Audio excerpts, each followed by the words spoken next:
Eto, may mga lumabas na pangalan kung sino ang pwedeng ipantapat nila kay VP Sara.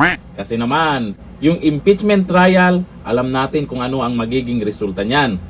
Dito sa mga inilabas na pangalan, naku po, may mag-iiyak. At eto namang si Atty. Rowena Guanzon, may paliwanag siya kung bakit siya nag-VP Sara. Alam naman nating dilawan ito at sinuportahan niya si Leni nung nakaraang eleksyon. Bakit itong si Atty. Rowena Guanzon nag-VP Sara na? Dilawan siya, di ba? O ito ang paliwanag niya. Attorney Chico, gusto ko lang ibalik yung reason bakit ako nagsara. Sige po.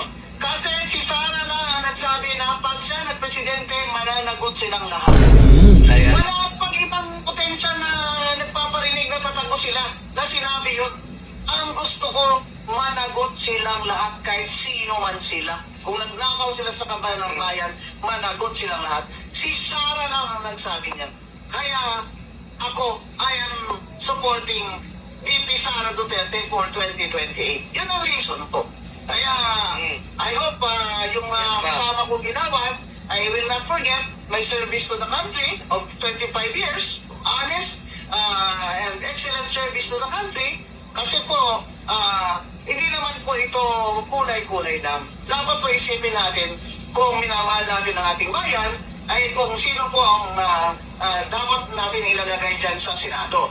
Correct. So, yan lang po reason ko. Si Sara Duterte lang nagsabi na mananagot sila.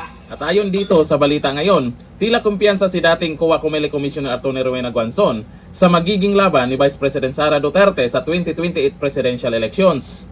Sa isang social media post, isa-isang binanggit ni Atty. Rowena Guanzon ang ilang personalidad na anyay posibleng ipambato laban kay VP Sara Duterte kung hindi si dating Vice President Leni Robredo ang tatakbo sa pagkapangulo. O eto na, kung sino-sino ang mga to. Kabilang sa kanyang inilista, sina Martin Romualdez. Naku, malabo yan.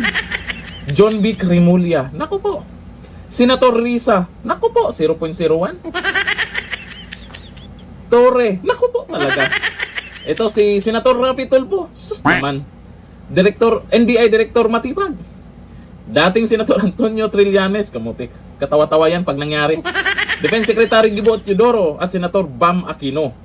Dito sa tingin ko po, ang makakuha ng medyo may boto talaga na makakuha dito, ito si Senator Bam Aquino at Rapi Tulfo. Kahit papano, may mga Tulfonatics dyan pa rin na naiwan kahit ilan na lang.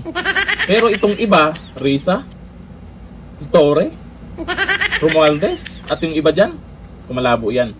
Matapos na ito, diretsahan niyang ipinahayag ang kanyang prediction sa posibleng resulta ng 2028 elections. Ito ang sabi ni Atty. Rowena Guanzon.